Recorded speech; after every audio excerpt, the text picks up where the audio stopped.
juga pengen ada sebuah pernikahan yang bahagia. Bukan hanya pernikahan yang bahagia aja, aku juga pengen tiap hari aku menjalani hari-hariku dengan bahagia. Aku pengen ketika aku bersama-sama dengan keluargaku, apalagi aku menghabiskan banyak waktuku bersama dengan keluargaku, aku pengen kebahagiaan itu ada di tengah-tengah kehidupan keluargaku. Kayak tadi loh tayangan yang ada. Makanya kita berikan aplaus dulu pada tim kreatif yang terus yang terus saudara eksis untuk menciptakan ide-ide yang ada, ide-ide kreatif, dan mereka menuangkannya. Karena saya tahu lewat tayangan yang ada Tuhan juga bisa berbicara untuk Anda dan saya. Katakan amin.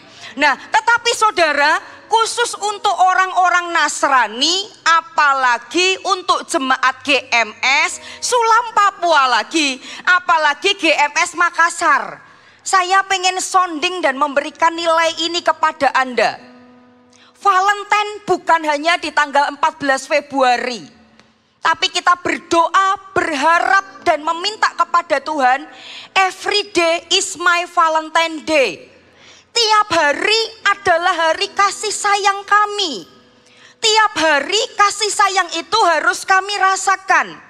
Baik antara suami ke istri, baik antara istri ke suami, maupun kehidupan keluarga, anak-anak harus merasakan Valentine itu setiap hari. Why? Makanya saya paling gak setuju kalau 14 Februari terlalu dikibar-kibarkan gitu saudara. Apalagi orang-orang Nasrani. Gak apa-apa 14 Februari mengingatkan kita. Hai, ada kasih loh, ada kasih sayang, ada kasih Yesus. Tetapi yuk sama-sama kita membulatkan hati untuk kita gak mau Valentine itu cuma tanggal 14 Februari aja. Tapi kita merindukan dan mengharapkan Valentine itu harus everyday. Katakan yes. Nah, tetapi apakah kenyataannya, apakah kita bisa merasakan Valentine itu sepanjang hari? Apakah kita bisa merasakan Valentine itu setiap hari? Yang kulihat ini, yang di tayangan, yang di Instagram, yang di YouTube, yang artis itu keren-keren memang. Tetapi kenyataannya itu nggak terjadi dalam hidupku. Kenyataannya setiap hari bukan Valentine Day, bukan hari kasih sayang, tetapi setiap hari adalah dark day, hari yang penuh dengan kegelapan. Coba waktu saya ngomong seperti ini, yang terjadi adalah yang poin 1 tadi atau yang kedua saudara? Bu, yang terjadi bukan Valentine Day. Aku tahu Yesus itu ada dalam hatiku, Yesus itu ada dalam hati suamiku, Yesus itu ada pada hati anak-anakku. Maka harusnya yang terjadi adalah kasih dan sayang itu terus ada dalam kehidupan keluarga. Tapi kenyataannya bukan Valentine Day tapi dark day. Coba tengok kanan kiri, kamu Valentine Day atau dark day? Harimu penuh dengan kasih sayang atau harimu penuh dengan kegelapan? Karena kenyataannya dari bangun tidur sampai menjelang tidur, itu isinya adalah gedebak-gedebuk aja. Dari bangun tidur isinya sudah teriakan, cacian, makian, curigaan, gak percayaan, berasumsian. Anak baru bangun masih setengah sadar ini saudara, sudah dimarahi, bangun kalau gak bangun jebret gitu saudara. Anaknya sendiri berpikir, ya kenapa aku diginiin ya, salahku apa, dosaku apa gitu saudara. Kemudian baru masak-masak enak-enak, happy-happy, pengen masak yang enak ini untuk suami. Tapi isinya saudara, karena sudah marah dengan anak, gedebak-gedebuk juga saudara. Ini bukan serang-sereng sangseng, tapi gedebuk gitu saudara. Why? Karena dia mengawali hari-harinya dengan tadi, bukan dengan kasih. Saya cuma mau ngomong di momen dalam tanda kutip mengingatkan Valentine ini. Saya cuma mau khotbah yang sederhana dan mengingatkan kepada kita, hei jangan lupa loh, ada kasih Yesus, ada sumber kasih dalam hati Anda. Ibadah 2 saya akan ngomong lebih lengkap, lebih vulgar lagi tentang hal ini. Nah, tapi kita perlu tahu saudara, apakah hari ini ketika ada Yesus dalam hati kita, beneran gak sih keluargaku benar-benar bisa berbahagia? Dari bangun tidur sampai mau tidur, beneran gak sih bisa happy-happy? Saya mau buka bocoran dikit ya saudara. Saya dulu awal menikah isinya gedebak-gedebuk gitu saudara. Jangan ngomong kemana-mana. Padahal ditayangkan di YouTube. Tetapi makin berjalan 2 bulan, 3 bulan, 5 bulan, setahun. Gedebak-gedebuknya mulai hilang. Apakah sekarang sudah tidak ada gedebak-gedebuk? Masih ada tapi jarang. Karena hamba Tuhan tetap manusia. Tetapi dari gedebak-gedebuk itu bukan membuat dan menyeret kita makin jelek, tetapi membuat kita makin baik dan belajar sesuatu. Makanya pagi hari ini, sepanjang hari ini, kita akan belajar sama-sama apakah hanya cinta itu cukup. Bagaimana mengelola kehidupan keluargaku supaya enggak dark day tadi, tetapi Valentine Day.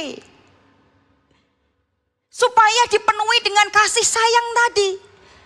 Kita akan buka firman Tuhan sama-sama saudara, dan kita akan belajar di Amsal 24 ayat 3 sampai ayat yang keempat. Yang bersama dengan saya di pagi hari ini katakan Oke, Amsal 24 ayat 3 sampai 4. Anda boleh bangkit berdiri bersama-sama, kita baca bareng-bareng ya dengan suara keras. 2, 3. Dengan hikmat rumah didirikan, dengan kepandaian itu ditegakkan, dan dengan pengertian kamar-kamar diisi dengan apa saudara? Bermacam-macam harta benda yang berharga dan menarik. Oke, silahkan duduk. Saudara, kalau Anda cermati di sini, keluarga atau rumah tangga yang berbahagia bukan dibangun hanya dengan cinta. Ingat, orang baik yang sudah menikah maupun akan menikah, ingat ini. Tidak hanya dibangun dengan cinta aja. Itu kalau SMP aja bisa saudara, cinta-cinta monyetan gitu saudara. Itu Queen dah ditulis surat sama beberapa temennya, I love you begitu saudara. SMP aja bisa. Tetapi yang Tuhan inginkan nggak cuma sampai di sana. Apalagi Anda yang sudah menikah, Anda tidak bisa kayak anak ABG. Sorry kalau saya mau ngomongnya gamblang saudara. Kita nggak boleh punya hati dan punya pemikiran kayak anak ABG. Dengan cinta aja cukup. Kita harus belajar firman Tuhan.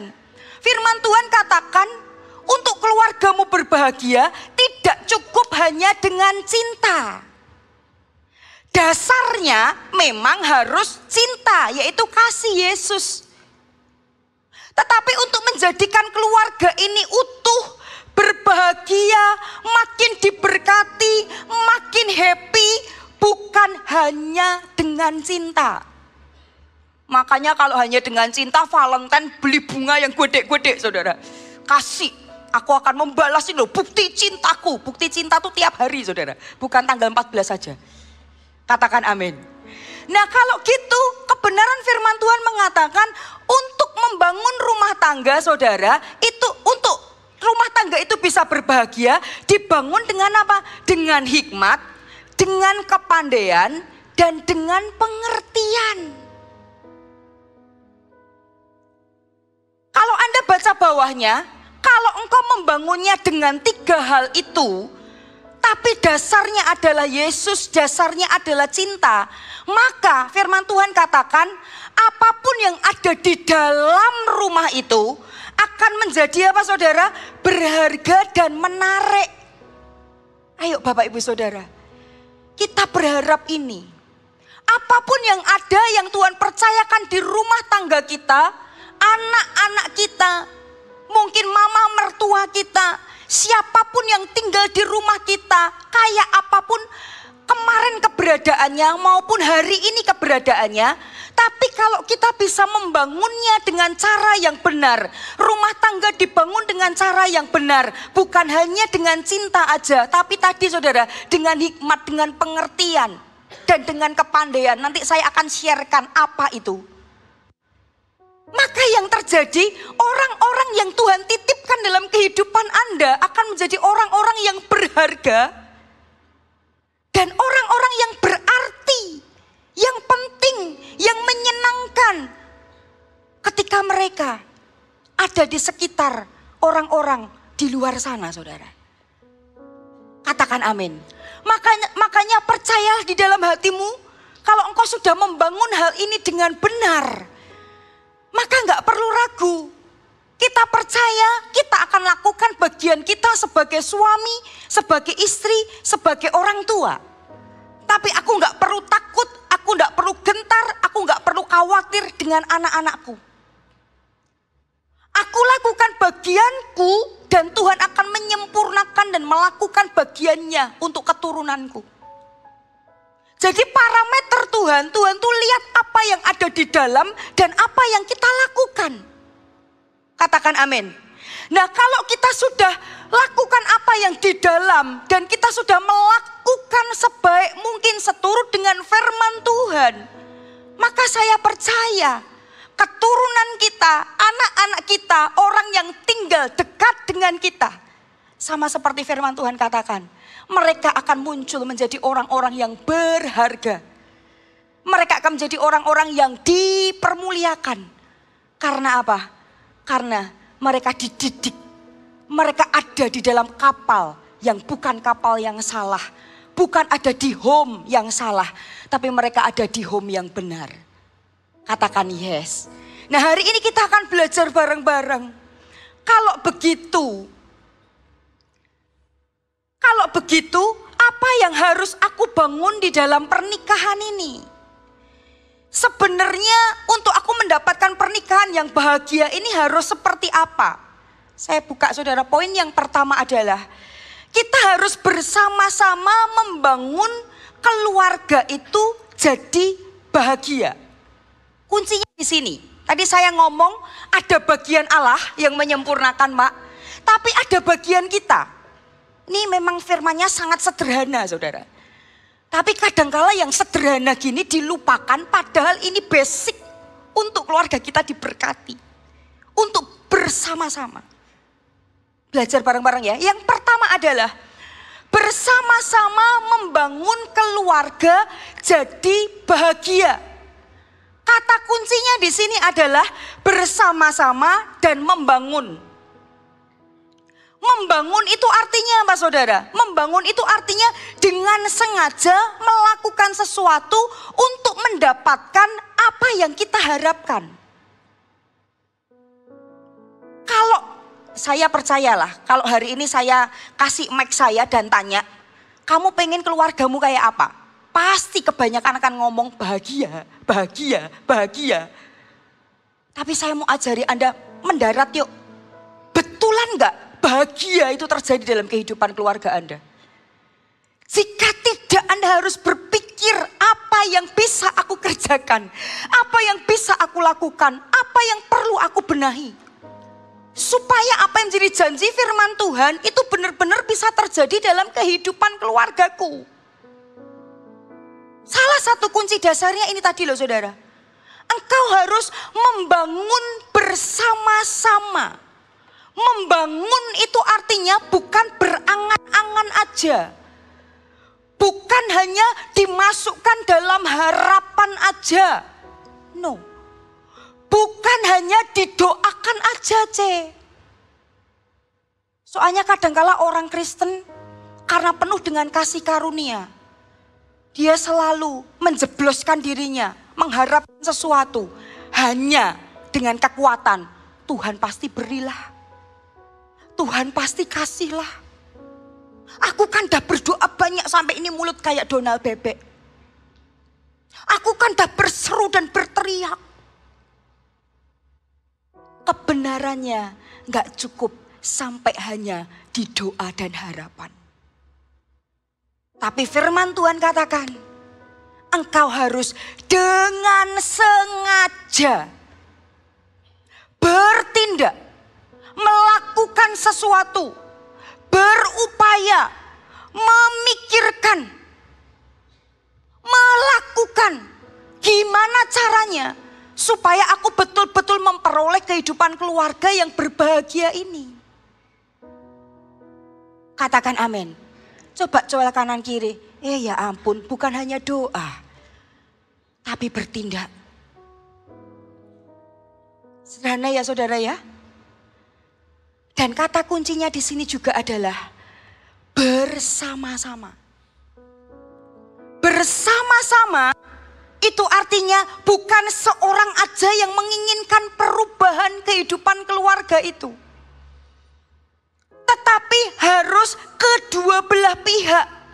Kalau suaminya pingin sekali berubah dan dia mengupayakan segala cara untuk berubah, tapi istrinya, ini bahasa Koreanya meneng wae, diam saja, tak lakukan apa-apa, tak mungkin. Kalau lagu gini, biar bumi pun bergoyang dan apa? Dan gunung-gunung pun bergoyang, kok goyang semua? Pasti keluargamu tak akan berubah. Yang berubah Yesus, keluargamu tak akan berubah kalau engkau tak melakukan sesuatu bersama-sama. Makanya saya pengen ngetok hati para suami, para istri, para anak-anak yang ada. Apakah beneran ada keluarga yang bahagia itu? Beneran ada. Karena kami juga menikmatinya. Tapi untuk memperoleh itu gak bisa satu orang aja saudara. Tetapi harus bersama-sama. Suami harus menginginkan hal ini, tapi istri juga harus menginginkan hal ini. Tapi tidak hanya berhenti menginginkan aja, suami harus bertindak, melakukan, memikirkan, kerja keras, berupaya untuk lakukan perbaikan demi perbaikan. Tapi sang istri juga. Supaya dua menjadi satu itu klop. Dan kita akan membangun sesuatu. Dan anak-anak kita. Ini anak itu buah dari kandungan. Kalau bahasa mau dirohanikan saudara. Ini buah rohnya. Dan buah-buahnya itu imbasnya itu anak-anak kita juga akan kecipratan. Dan merasakan kebahagiaan itu. Katakan amin. Boleh coel kanan kiri lagi ya saudara ya. Bukan sendiri. You and me. Kau dan aku. Amin. Sendiri gak bisa saudara, harus bersama-sama. Yang kedua ya, pagi ini sederhana dulu, ringan-ringan ya saudara ya. Yang kedua adalah gimana supaya bisa membangun keluarga itu indah dan berharga tadi. Aku pengen anakku juga indah dan berharga. Keturunanku juga indah dan berharga. Keluargaku diangkat makin indah dan berharga. Yang kedua adalah membangun rumah tangga itu dengan tadi saudara, hikmat, pengetahuan, dan pengertian tadi. Kuncinya di mana? Satu kunci kerajaan Allah saudara, untuk Allah berkata well done. Dan kata ini biasanya dipakai di nisan-nisan kalau orang sudah meninggal. Kata apa itu? Kata kesetiaan. Jadi kalau kita mau membangun yang tadi pengetahuan, hikmat, pengertian, cinta, basicnya harus satu. Yaitu harus ada kesetiaan atau komitmen yang kau bangun di dalam kehidupanmu. Sampai apa yang kau inginkan dan kau harapkan itu benar-benar jadi. Karena kalau nggak ada ini, biasanya mandek di tengah jalan. Ada satu quote yang ketika saya berdoa saya dapatkan ini saudara. Kayak gini.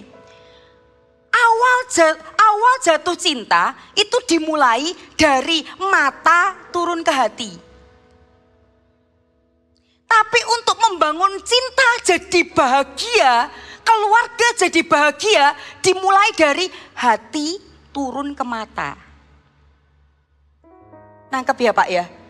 Dulu waktu bapak-bapak ini jatuh cintrong, apalagi bapak ini, jatuh cintrong memilih istri-istrinya. Kalau sekarang mantan, tapi mantan selamanya, nggak boleh berhenti di tengah jalan ya. Dengan istri-istrinya pasti yang dilihat apa? Ini kebanyakan, walah nggak usah sok jaim lah. Kalau saya kasih mic saya pasti ngomong karena cantik, karena matanya itu, aduh hai. Aku kalau dilihat sama dia dengan matanya langsung kelepek aku, langsung mau pingsan rasanya. Atau kalau enggak, wah, ya ampun dia senyum aja manisnya, aduh hai, gitu saudara. Betul saudara? Dulu awal jatuh cinta dari mata turun ke hati. Akhirnya yang dia akan ngomong apa? Suka duka kan ku jalani. Mau makan steak, daging atau garamnya aja aku akan tetap jalani. Mau naik mobil, naik motor, bahkan jalan kaki, gak ada apa-apa, aku kan jalani. Tetapi setelah perjalanan pernikahan, 1 hari belum kerasa saudara. Ini masih musim semi, semuanya pada bunga-bunga sakura, ada bunga di mana-mana. Semuanya terlihat indah, beautiful, cakep, cantik. Orang tua bilang jangan, perhatikan, gumulkan. Anda bilang no, nehi semeregede. Ini yang the best. Ini yang paling good, beautiful. Jempolnya bukan cuma 2, 5. Aku pinjam jempol orang lain. Dari mata turun ke hati. Ingat anak muda. Saya pernah muda kayak Anda. Jangan salah menentukan pasangan hidup. Tapi setelah menjalani pernikahan 1 tahun, 2 tahun, 3 tahun, bahkan 5 tahun, 7 tahun. Beberapa di antara Anda akan ngomong kayak gini, kenapa tidak ada cinta ya dalam hatiku? Cintanya hilang. Gak ada cinta lagi dalam hatiku. Karena apa? Setiap kali lihat dia bangun sudah horor gitu. Nggak perlu ada anjing herder, sudah ada herdir di sini. Sudah ada yang gede yang menakutkan di sini. Rasanya kalau barengan lebih baik kalau dia kerja luar kota aja lah, nggak usah sama-sama. Karena yang terjadi adalah angkatan bersenjata, tempur terus, nggak enak. Rasanya pengennya rasanya kayak perangko gitu saudara, pengennya duweket gitu. Saya pernah jatuh cinta juga loh. Sekarang juga tetap jatuh cinta sama pastor 1 itu. Kayak perangko, pengennya baru berapa detik pisah sudah rasanya pengen kangennya, sudah rasanya bertahun-tahun. Memang cinta itu buta tenan. Tapi ketika kita sudah menjalani pernikahan, kita lihat kenyataan karakternya. Kita lihat betulan hidupnya kayak apa. Dulu di gereja, kita jatuh cintanya di gereja kok. Kelihatannya rajin gitu. Gulung-gulung kabel apa-apa. Habis menikah kabel kok di mana-mana ya. Ini bukan sinetron, ini kenyataan. Banyak orang yang datang ke saya, kami, dan ngomong, ya ampun, tak pikir rapi, indah, cermat, detail. Wah, kayak gini. Gimana dia bisa menata jemaat kalau rumahnya aja berantakan kayak gini? Saudara, kalau hari ini posisi pernikahan Anda di masa itu, bukan di musim semi tadi yang ada bunga di mana-mana, tapi masuk musim apa saudara? Musim panas mungkin. Panas ini sudah gedebuk, sudah bara api di mana-mana. Saya tahu ketika saya ngomong seperti ini, mungkin hati Anda, itu aku Bu. Ini dah memanas ini baranya, sudah mau meletup ini bomnya, boom gitu.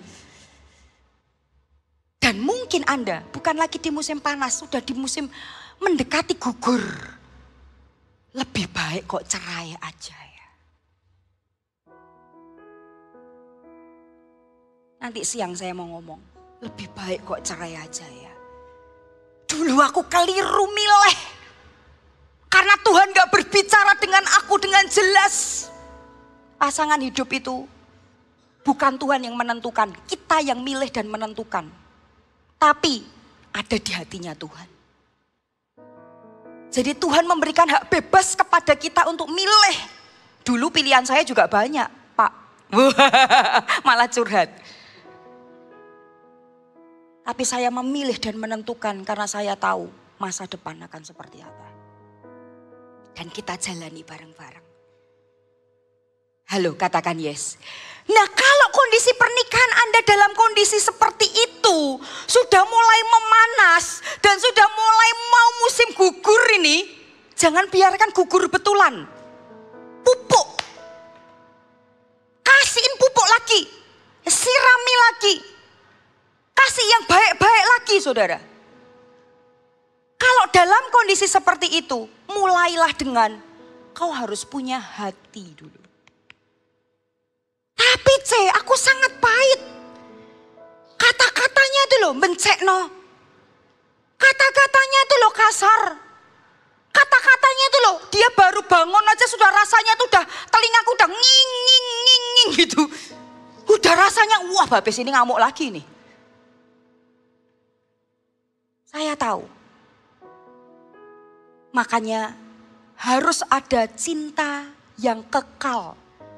Yang bisa membuat hati Anda kuat dan liquid untuk membangun kehidupan keluarga yang lebih lagi ke depan. Makanya dasar dari hubungan pernikahan itu adalah kasih Kristus. Mau sekuat apapun, mau pendeta, pendekar, apapun itu. Kita semua masih manusia.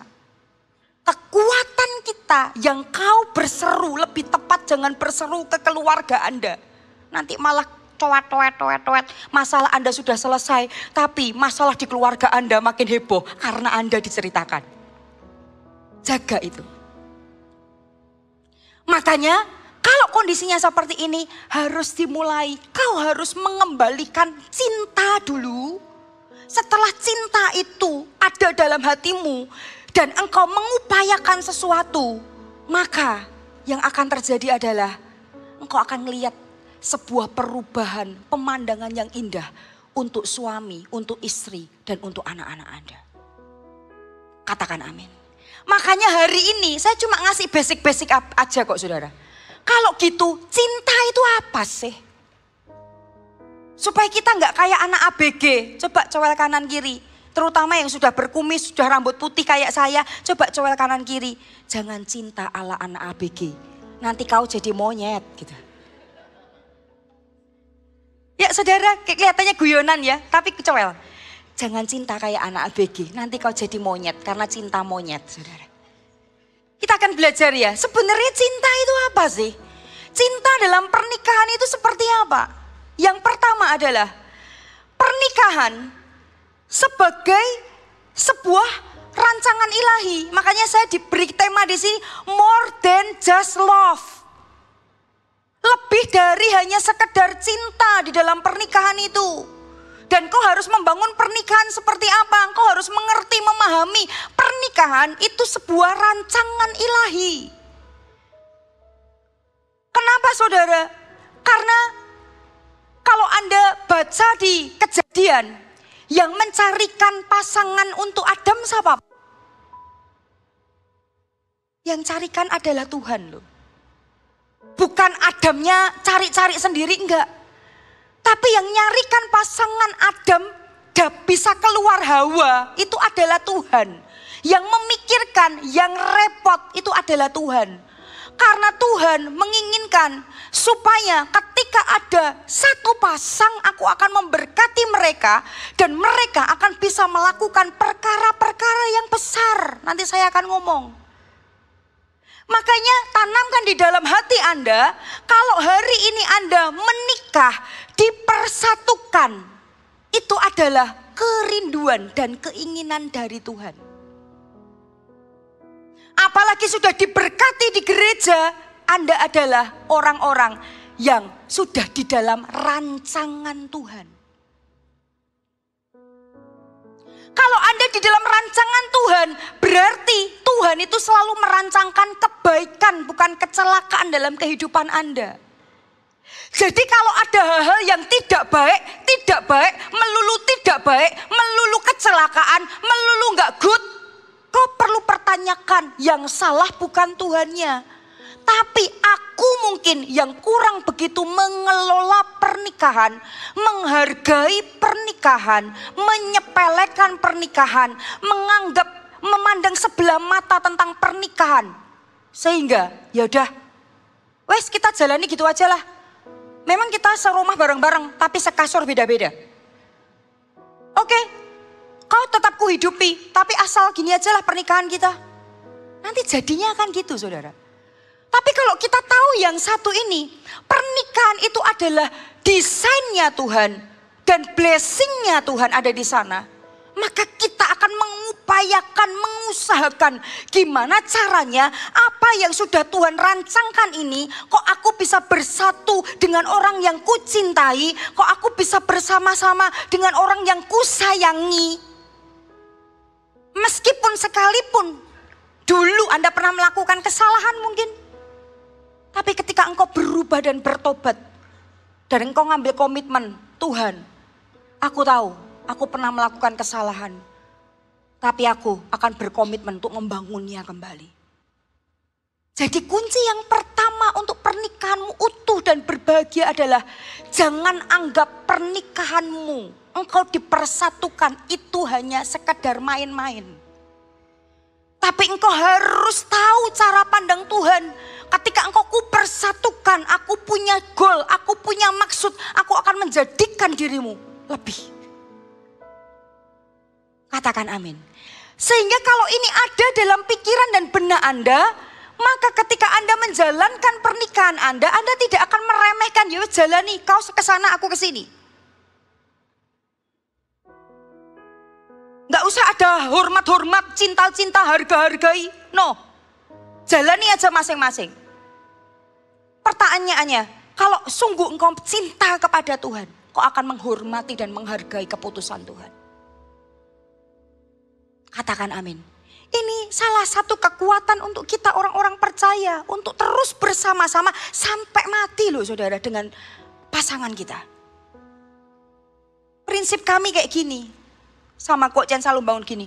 Kalau pernikahan kita terus tempur terus, kita akan tempur sampai kapan? Sampai mati loh, kita akan kayak gini gesekan dan tempur terus. Apakah nggak lebih baik kita memikirkan apa yang bisa kita bangun supaya kehidupan keluarga kita makin baik dan kita ngerasain sesuatu di sana? Halo, katakan amin. Yang kedua, jamnya kok cepat sekali ya saudara. Yang kedua, gimana pernikahan itu bisa utuh dan terus berbahagia? Yang kedua, kita harus tahu pernikahan itu adalah instrumen untuk melayani kemuliaan Tuhan. Kita baca bareng-bareng di Kejadian 1 ayat 28. Saudara masih bersama dengan saya, katakan yes. Baca bareng-bareng ya, 2, 3. Allah memberkati mereka. Lalu Allah berfirman kepada mereka, beranak cuculah dan bertambah banyak. Dan penuhilah bumi dan taklukkanlah dan berkuasalah atas ikan-ikan di laut dan burung-burung di udara. Dan atas segala binatang yang merayap di apa saudara? Di bumi. Nah saudara di sini katakan, kalau engkau menikah, pernikahanmu itu untuk memuliakan nama Allah. Harus terapkan itu dalam hati Anda. Kadangkala kita salah kaprah begini saudara. Aku nih cinta banget sama Tuhan loh. Makanya aku mau terlibat dalam pelayanan. Sudah jadi pendoa, pemake up, usher, WL, singer, semua kurangkap. Karena aku terlalu mencintai Tuhanku. Mau suruh bayar apa? Bayar harga, bayar uang, bayar tenaga, bayar waktu, istirahat, waktu bersama dengan keluarga. Suruh doa, suruh puasa 40 hari 40 malam. Kulakukan dan kujalani. Karena aku ingin melayani Tuhan. Dan memuliakan Tuhan. Saya mau kasih note. Pernikahan juga didesain untuk melayani dan memuliakan Tuhan. Jika engkau bisa bayar harga, engkau bisa mati-matian, engkau bisa lakukan semua hal, kehujanan, kepanasan, keluar uang, keluar tenaga, tidur malam, bantu ini, bantu itu. Lebih dari full timer ini. Saya lihat beberapa jemaat mulai dibangkitkan, saya happy. Semenjak Valentine beberapa jemaat datang ke gereja, mulai buat bunga-bunga itu saudara, sampai kami belum datang mereka dah datang. Kami sudah pulang mereka belum pulang. Drama-drama ini juga saya lihat ciamik, mulai muncul orang-orang kreatif. Orang-orang yang punya beban untuk gereja. Saya sampai ngomong thank you Tuhan. Karena saya tahu, kami tahu, bukan karena kami, tetapi karena Tuhan yang menginginkan pergerakan ini untuk terus berjalan. Bersyukur kau mengutus setiap mereka. Kita bisa buang waktu kita bisa rasanya capek fisiknya, capek. Kadangkala kalau pelayanan di PAW datang on time, bulu matanya kurang cetar membahana. Bajunya kurang pas, sepatunya kurang hebring. Kita dievaluasi, tapi kita apa Pak? Enggak, tetap pelayanan loh. Karena aku pengen memuliakan nama Tuhan. Tapi enggak boleh salah kaprah. Pernikahan pun didesain untuk melayani dan memuliakan nama Allah. Kalau engkau bisa habis-habisan di pelayanan, engkau bisa bayar harga, engkau bisa sampai puasa, sampai kurus, engkau bisa berdoa minta hadirat Allah, minta pengurapan Allah, engkau bisa berdoa minta supaya waktu tampil Anda bisa keren, bisa bagus, hadirat Tuhan bisa turun. Kenapa enggak kau pergunakan itu, perjuangan itu untuk kehidupan keluargamu juga? Karena desain kehidupan keluarga adalah kau harus melayani keluargamu sebagai bentuk engkau melayani Tuhan. Pengen gak mengasihi tetapi harus mengasihi istri. Pengen gak menghormati. Ada satu titik seperti itu toh. Saya hamba Tuhan tetap manusia. Masih punya perasaan. Ini bukan baja ini. Bukan besi Pak. Kadang kalau marah jebret gitu juga. Rasanya pengen jantungnya diambil, dititipin orang dulu terus dimasukin lagi saudara. Tapi kalau masing-masing memegang sebuah prinsip. Pernikahan yang aku bangun sebagai bentuk aku melayani dan memuliakan nama Tuhan. Sama seperti Yesus berkorban. Dia lakukan segala cara untuk melayani Bapaknya dan melayani setiap umat yang ada. Sekalipun aku berdarah-darah gak enak ini perasaanku, pikiranku, hatiku. Tapi aku akan mengupayakannya. Sebab aku tahu kalau ini breakthrough masalah keluarga, masalah rumah tangga. Maka seperti janji Tuhan, ketika kau dipersatukan, aku akan bukan hanya sekedar kau kupakai untuk memuliakan namaku, tapi engkau akan kutitipkan. Taklukkanlah, bukan Taman Eden aja, tapi taklukkanlah apa saudara? Bumi. Wow. Ketika saya mikir ini, wow. Aku juga pengen itu Tuhan. Sesuatu yang makin. Selagi aku masih bisa dan mampu untuk memuliakan namamu lewat pernikahan ini. Lakukan sesuatu untuk kehidupan kami. Katakan amin. Saudara boleh tengok ke kanan aja ngomong. Pernikahan itu untuk melayani dan memuliakan Allah. Ya kalau satu kanan satu harus kiri ya saudara. Kalau enggak ingu-inguan semua. Halo katakan amin. Nah saudara satu nilai aja. Cinta dalam Tuhan itu cinta yang penuh pengorbanan, Bu. Jadi kalau dia ngomong aku cinta, cinta, cinta aja. Cinta itu berkorban ajaran Yesus. Artinya kalau cinta waktu kita happy itu gampang. Tapi cinta di dalam pernikahan itu sama dengan berkorban. Tapi ujungnya pasti akan happy. Katakan amin. Siap berkorban semuanya untuk suami, untuk istri? Loh kok enggak ada aminnya ini? Di khotbah bagusnya amin, enggak bagusnya enggak mau amin saudara. Katakan amin. Nah bentuknya seperti apa? Bentuknya kayak gini saudara. Kalau Anda benar-benar jatuh cinta, Anda akan meskipun dalam keadaan yang jengkel, engkau akan tetap punya sebuah etikat baik, memahami konflik bersama-sama dan mencari solusinya bersama-sama. Itulah namanya cinta. Itu cinta sesungguhnya. Jadi meskipun gondok, meskipun jengkel, meskipun marah, meskipun gak suka, istri tetap tunduk dan hormati suamimu. Redakan emosimu, jangan entertain emosimu. Redakan itu. Mudah gak? Saya juga terbuat bukan dari robot, saya juga manusia. Gak mudah. Tapi ingat, cinta dalam Yesus berkorban. Demi aku melayani dan memuliakan nama Allah, aku akan tetap melakukan ini.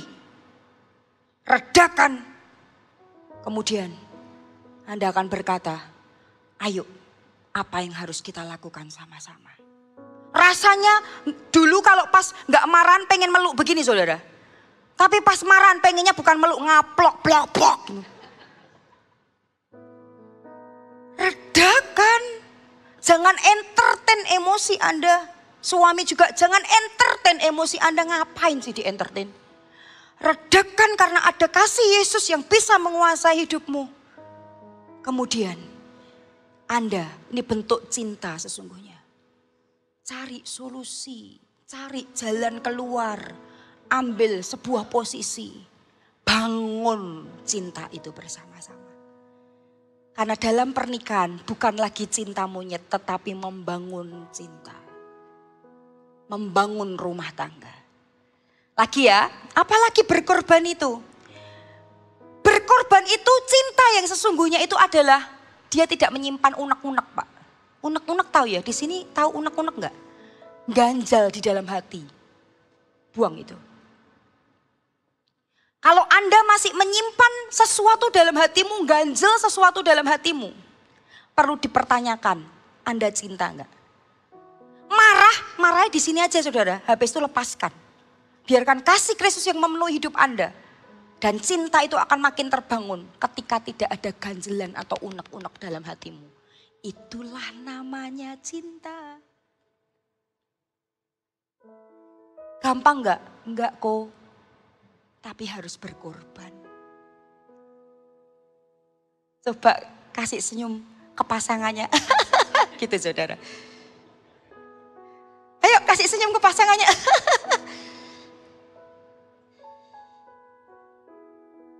Dan berkorban adalah saling memperhitungkan perasaan pasangan kita. Ketika tak giniin, dia akan kerasa seperti apa. Ketika tak gituin, terus tak gituin. 1 kali, 2 kali, 3 kali, 5. Kalau 5 kali, 8 kali, 10 kali. Nanti kalau Anda marah, dia akan gini, biasa aja. Ini marahnya sungguh-sungguh tapi dia akan kebal loh saudara. Biasa aja. Jangan sampai itu terjadi. Amin. Itulah namanya cinta, mempedulikan perasaan pasangan kita.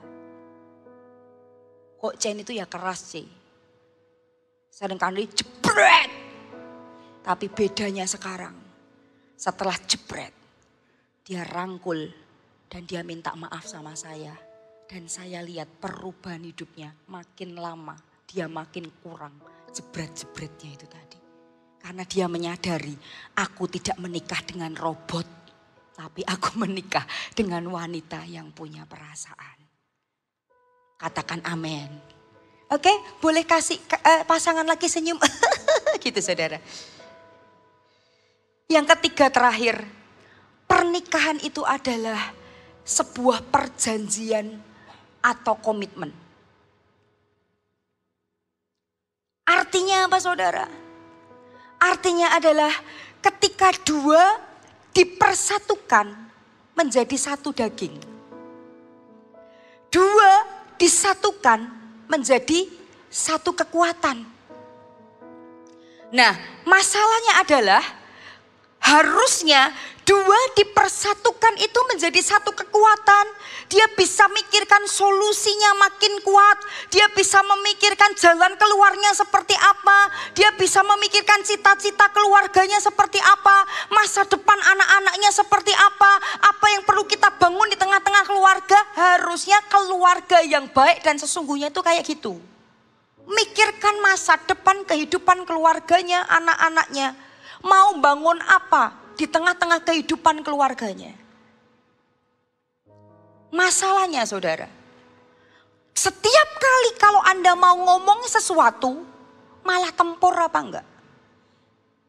Kalau setiap kali Anda mau membahas sesuatu malah tempur, maka dua ini belum menjadi satu. Dua menjadi satu itu artinya kekuatan ini kuat dipersatukan menjadi satu kekuatan yang ter. Makanya kalau di tengah keluarga waktu mau ngomong yang penting malah selalu tempur. Mau membahas tentang ngatur uang malah berantem. Mau membahas tentang anaknya kuliah di mana malah berantem. Mau membahas anaknya dapat pasangan siapa malah berantem. Lah ini yang perlu diselesaikan bukan masalah keluarganya dulu, masalah Anda dulu. Karena harusnya Tuhan pengen dua dipersatukan makin jadi satu kekuatan. Kayak konferensi meja kotak lah Pak, meja kecil lah Pak. Tapi kita mikirkan ke depannya seperti apa. Kalau ada seperti ini, maka pesan saya satu aja. Anda perlu memperhatikan self image Anda sehat apa enggak. Gambar diri Anda ini aku sehat apa enggak. Atau dulu waktu aku masih bersama dengan orang tuaku, aku banyak dimarah, aku banyak diremehkan, aku banyak direndahkan. Sehingga ketika aku dipersatukan dengan istriku, rasanya ketika dia lebih unggul, ketika dia ngomong sesuatu yang lebih tajam, aku gak terima, aku ngamuk. Sebenarnya yang salah bukan sesuatu yang sedang dibahas. Yang bermasalah adalah pribadi Anda. Bisa nangkap saudara? Makanya pernikahan akan menjadi makin bersatu, makin sedaging, makin bisa memikirkan rencana Allah. Kalau tiap-tiap bagian ini bisa menyatu. Makanya kalau terus nggak bisa nyatu, kok terus tempur, kok terus berantem ya. Saudara, satu aja pesan saya. Perlu engkau perhatikan self image Anda. Gambar diriku udah bener apa enggak? Caranya seperti apa saudara? Caranya adalah Anda perlu membangun self talk. Nanya dirimu sendiri, aku ini butuh berubah di sisi mana? Aku ini butuh makin baik di sisi mana? Supaya apa saudara? Supaya ketika dua ini dipersatukan, maka kita bisa memikirkan sesuatu yang sesuai dengan kehendak Tuhan. Sesuatu yang besar dan akan dipakai Tuhan makin hebat lagi. Materi saya masih banyak tapi saya cukup sampai di sini. Satu ayat terakhir saja untuk Anda. Sorry. Nanti kapan-kapan ya. Satu ayat terakhir. Buka sama-sama di Ibrani 10 ayat 24 aja. Baca, yuk kita bangkit berdiri sama-sama, kita baca bareng-bareng ya saudara ya. Saudara diberkati pagi hari ini, amin. Tidak apa-apa ya pagi-pagi sudah marah-marah dikit gitu ya. Oke, Ibrani 10 ayat 24. Baca bareng-bareng ya. 2, 3. Dan marilah kita saling memperhatikan. Supaya kita saling mendorong dalam kasihnya. Dan dalam pekerjaan baik. Saya baca sekali lagi, Anda gak perlu baca dalam bahasa saya sendiri. Dan marilah kita saling memperhatikan. Hai suami, hai istri, marilah kita saling memperhatikan. Supaya keluarga kita bisa saling mendorong. Kau sebagai suami dorong aku sebagai istri akan mendorong kamu di dalam kasih. Dasarnya kasih, karena aku sangat mengasihimu, karena aku sangat cinta padamu, karena aku sangat mencintai kehidupan keluarga kita, karena aku sangat mengasihi anak-anak kita. Aku mau berjuang demi ini. Aku mau dorong kamu. Aku mau memperhatikan hidupmu. Dan dalam meraih pekerjaan baik, karena aku percaya ada pekerjaan, ada rancangan, ada visi, ada kerinduan Allah yang Tuhan sudah siapkan dalam kehidupan keluarga ini. Maka mari kita jadi pasangan sevisi untuk melakukan sesuatu untuk memuliakan nama Allah. Katakan amin. Jangan malah saling tempur, saling maki, saling caci. Tapi saling dorong, saling menginspirasi, saling menguatkan, saling bergandengan tangan untuk mencapai rencana dan kehendak Allah yang besar. Katakan amin.